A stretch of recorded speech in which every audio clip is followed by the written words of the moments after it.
मित्रांनो, आई कुठे काय करते या मालिकेच्या आजच्या भागामध्ये अरुंधती शोच्या अँकरिंगसाठी अनघाचं नाव सुचवते. तर त्यासाठी संजना नकार देत मीच अँकरिंग करणार असं बोलते. तेव्हा आशुतोष अनघा शोचं अँकरिंग करेल, आपण तिला स्क्रिप्ट लिहायला मदत करूयात. मिसेस देशमुख, तुम्ही त्या दिवशी बाकी कामांमध्ये बिझी असाल असं बोलून संजनाला तोंडावर पाडतो व अरुंधतीला अनघाशी त्याबद्दल बोलून घ्यायला सांगतो. तेव्हा अरुंधती आशुतोषला आपण याच कार्यक्रमाच्या दिवशी म्युझिक स्कूलबद्दल बोललो तर असं सुचवते. ते ऐकून आशुतोष नितीन खूपच खुश होतात व गुड आयडिया, त्यामुळे म्युझिक स्कूलची पण पब्लिसिटी होईल असं बोलतात. तेव्हा संजना विचार करते, म्हणजे सगळं श्रेय अरुंधतीला मिळणार. अगोदर लायकी नसताना अल्बमसाठी हिला खूप प्रसिद्धी मिळाली आहे आणि त्यात अल्बमबद्दल बोलत असताना आशुतोष अरुंधतीला पार्टनर म्हणून घोषित करणार. ते पाहून मला गुदमरल्यासारखंच होणार. तेव्हा संजना लगेच आशुतोषला बोलते, मला असं वाटतं की हा इव्हेंट अल्बमसाठी आहे ना, त्यामुळे आपण म्युझिक स्कूलसाठी वेगळी इव्हेंट प्रेस कॉन्फरन्स ठेवूयात. सगळं एकत्र नको. त्यावर आशुतोष नकार देत, हा इव्हेंट पण आपलाच आहे. लोकांना लवकर समजेल की या अल्बमवाल्यांचं म्युझिक स्कूल चालू होणार आहे असं बोलून अरुंधतीला गुड सजेशन असं सांगतो. तर संजनाचा मोठा पोपटच होतो. त्यानंतर नितीन अरुंधती आशुतोषला तुम्ही मस्त ड्रेसअप करून या असं सांगतो व अरुंधतीला तुला डिझायनरची गरज आहे का असं विचारतो. त्यावर यश नकार देत गौरी डिझायनर आहे, तीच आईसाठी डिझाईन करेल म्हणून सांगतो. तेव्हा अरुंधती, मला हे सर्व जड होत आहे, या कार्यक्रमामध्ये माझा झगमगाट कशाला असा प्रश्न करते. तेव्हा संजना रागाने तुला नाही कळणार असं उत्तर देते. त्यावर यश अरुंधतीला सांगतो, तू या कार्यक्रमाची सेलिब्रिटी असणार आहे, त्यामुळे तुझ्या पर्सनॅलिटीला शोभेल असंच आपण काहीतरी करूयात. सर्वांचं लक्ष तुझ्याकडेच असणार आहे. त्यानंतर आई आली म्हणून अरुंधती लवकर घरी जाण्यासाठी निघते. तर नितीन, मी आईसाठी कार्यक्रमाचं इन्व्हिटेशन पाठवतो, त्यांना पण घेऊन ये असं अरुंधतीला सांगतो. तर आशुतोष अरुंधतीला कॉंग्रॅच्युलेशन करतो. तर सर्वजण तिच्यासाठी टाळ्या वाजवतात. तेव्हा संजनाचा पण नाईलाज होतो. तर दुसरीकडे कांचनचा पाय मुरगळल्यामुळे ती आप्पांजवळ आई ग असं मोठ्याने ओरडत असते, परंतु आप्पा मात्र तिच्याकडे अजिबात लक्ष देत नाही. तर कांचन आप्पांवर भडकते. तेव्हा आप्पा सांगतात, स्टूलवर उभं राहून माळावरची भांडी काढताना मी तुला पाहिलं आहे, तेव्हाच तुला समजायला हवं होतं की आपल्या पायांना त्रास होणार. एवढे भांडे काढण्याची काय गरज होती. त्यावर कांचन सांगते, मला ती भांडी विमलला घासायला द्यायची होती, कारण आजकाल तिला काहीच काम नसतं. तर तेव्हा आप्पा कांचनला हा दुष्टपणा आहे, विमल खूप कामं करते परंतु तुला ते दिसत नाही असं बोलतात. तेव्हा कांचन आप्पांना तिचं भविष्य वाचण्यासाठी सांगते. तेव्हा आप्पा आयुष्यात खूप मोठं वादळ येणार असं भविष्य कांचनला वाचून दाखवतात. तेवढ्यात आई कांचन असा मोठ्याने आवाज येतो. तर कांचनला मोठा धक्काच बसतो. तिला वाटतं तिला भास होत आहे. तर तेवढ्यात शेखर निखिलला घेऊन तिथे येतो. तर निखिल आजी असं बोलत कांचनला मिठी मारतो. तर दोघांना पाहून कांचनला अजूनच मोठा धक्का बसतो. तेव्हा शेखर कांचनला सांगतो, मला तुमची काळजी आहे, त्यामुळे मी इथे थांबणार नाही, परंतु निखिलला इथे सोडून जाणार आहे, कारण खूप दिवस झाले तो त्याच्या आईला भेटला नाही आणि पुढच्या आठवड्यात मलाही खूप कामं आहेत. तेव्हा ते ऐकून कांचन आप्पांना माझं डोकं गरगरल्यासारखं होत असल्याचं सांगते.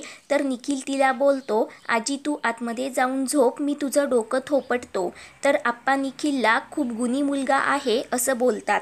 तेव्हा शेखर माझ्यावरच गेला असा डायलॉग देतो व निखिलला त्या टेडीबेअर आजीला अजिबात त्रास द्यायचा नाही, तिची काळजी घ्यायची, तिला सावकाश आतमध्ये घेऊन ये म्हणून सांगतो व बॅग घेऊन आतमध्ये निघून जातो. तेव्हा निखिल कांचनला उठण्यासाठी हात देतो. तर दुसरीकडे अरुंधती घरी येते. तर आईने सर्व काही आवरून ठेवलेलं असतं, स्वयंपाक देखील करून ठेवलेला असतो. तेव्हा अरुंधती आईला जास्त काम करू नकोस म्हणून सांगते. तेवढ्यात अरुंधतीची मान दुखायला लागते. तर विद्याताई अरुंधतीला बळजबरीने खाली बसवतात व तिची मान दाबून देत असतात. तेव्हा अरुंधतीला खूप बरं वाटतं. त्यानंतर विद्याताई अरुंधतीला बोलतात, तुझ्यात आणि आशुतोषमध्ये काय बोलणं झालं ते तू मला सर्व सांगितलंस, परंतु एकटी कशी राहशील? मला सतत तुझी काळजी लागून राहते. समजा आशुतोषचं अजून तुझ्यावर प्रेम असेल तर? तेव्हा ते ऐकून अरुंधतीला मोठा धक्का बसतो. तर दुसरीकडे अनिरुद्ध कांचनला आवाज देत असतो. तेव्हा अविनाश आई गोसावी काकूंकडे गेल्याचं सांगतो आणि आईकडे काही विशेष काम होतं का? काल तू जे काही करून आलास त्याची कल्पना आईला करून द्यायची होती का? कारण इतरांकडून आईला कळालं तर तिला धक्का बसायला नको. स्वतःहून आईला सांगितलं तर काहीतरी कारण चिटकवता येईल असं काही तुझ्या डोक्यात आहे का? म्हणून तो अनिरुद्धला विचारतो. तेव्हा अनिरुद्ध धक्क्याने, मी असं काहीही केलेलं नाही, यशने तुला सांगितलं का? असं अविनाशला विचारतो. तेव्हा अविनाश अनिरुद्धवर भडकत, तू असंच केलंस? यशला मोठा शॉक बसला होता. त्याला काही एक बोलता येत नव्हतं. मी त्याला 4दा विचारलं तेव्हा त्याच्या तोंडून शब्द फुटले. स्वतःच्या बापाबद्दल असं बोलताना त्याला लाज वाटत होती. दादा तू असं का वागलास असा जाब अविनाश विचारतो. तेव्हा अनिरुद्ध, मी फक्त बघायला गेलो होतो असं बिनलाजासारखं सांगतो. तेव्हा अविनाश भडकत विचारतो, तुला काय आणि का बघायचं होतं? आता वहिनीशी तुझा काही संबंध राहिलेला नाही. वहिनी आता तुझी बायको नाही. इतर बायकांच्या घरात घुसून असं लपून बघणाऱ्याला काय म्हणतात तुला माहिती तरी आहे का? परवड. अनिरुद्ध देशमुख, तुला नक्की काय बघायचं होतं? इतका गलिच्छ तू का वागतोस? समजा वहिनी दुसऱ्या कुणाबरोबर असती तर तू काय करणार होतास? तुझा आणि तिचा आता काय संबंध? असे बोलून अविनाश अनिरुद्धवर धावून जातो. तर अनिरुद्ध खूपच घाबरतो. तर दुसरीकडे अरुंधती आईला विचारते, एकटं राहण्याची भीती वाटते म्हणून कुणाच्या तरी प्रेमाचा स्वीकार करायचा का? म्हणजे कारण भीती प्रेम नाही. तू नाही का इतके दिवस एकटी राहिली? बाकी सर्वजण आता माझ्यासोबत आहेत. आशुतोष आणि माझी फक्त मैत्री आहे. 26-27 वर्षानंतर मी मोकळेपणाने जगत आहे. आता मी कुठलीही गोष्ट मन मारून करत नाही. यातून मला खूप काही शिकायला मिळालं. एकटेपणा वाटण्यासाठी सध्या माझ्याकडे वेळही नाही. दुसरीकडे अविनाश अनिरुद्धला बोलतो, वहिनीचा आनंद, सक्सेस तुझ्या डोळ्यात खूपत आहे, परंतु प्लीज पुन्हा असं काही करू नकोस. कारण वहिनी आता पूर्वीची वहिनी राहिली नाही. आता ती पोलीस कंप्लेंट करेल. त्यानंतर तू आयुष्यभर डोकं वर काढू शकणार नाही आणि हीच गोष्ट संजनाला कळली तर तुझं दुसरं लग्नही तुटेल. तेव्हा अनिरुद्ध मोठ्याने ओरडून, मला संजनाशी लग्नच करायचं नव्हतं असं सांगतो. तो आशुतोष केळकर मला अजिबात आवडत नाही. हल्ली ती संजना पण मला त्याच्याशी कंपेअर करत असते. मी रिकामटेकडा आहे असं सर्वांना वाटतं म्हणून सांगतो. तर तेव्हा अविनाश बोलतो, असं आम्हाला कुणालाच वाटत नाही, परंतु आता तू या घराची जबाबदारी सांभाळत नाही हे तुला पचवता येत नाही. तू मोठा आहेस ना, मग असा आदर्श आमच्यापुढे का ठेवतोस? तेव्हा अनिरुद्ध, घरातील याबद्दल कोणाला काही सांगू नका म्हणून अविनाशला भिकाऱ्यासारखी विनंती करतो. त्यावर अविनाश पुन्हा असं वागलास तर आम्ही डायरेक्ट पोलिसांशी बोलू अशी धमकी अनिरुद्धला देतो व निघून जातो. तेव्हा अनिरुद्ध रडकुंडीलाच येतो. तर दुसरीकडे यश, गौरी, ईशा, अनघा अरुंधतीच्या घरी विद्याताईंना भेटण्यासाठी येतात. तर त्यांना पाहून अरुंधतीला खूपच आनंद होतो.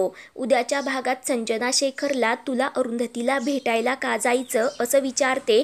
तेव्हा शेखर सांगतो, थोर लोकांची सही माझ्या वहीत घेणं हा माझा छंद आहे आणि अनिरुद्धच्या फाट्यावर मारून त्याला सोडून जाणारी व्यक्ती किती थोर असणार म्हणून मी वहिनीकडे चाललो आहे. त्यानंतर ऑफिसमध्ये शेखर सर्वांसमोर अरुंधतीच्या नावाच्या फोटोचा बोर्ड घेऊन येतो व सुखाचे चांदणे असं बोलतो. तर शेखरला पाहून सर्वांना मोठा धक्का बसतो.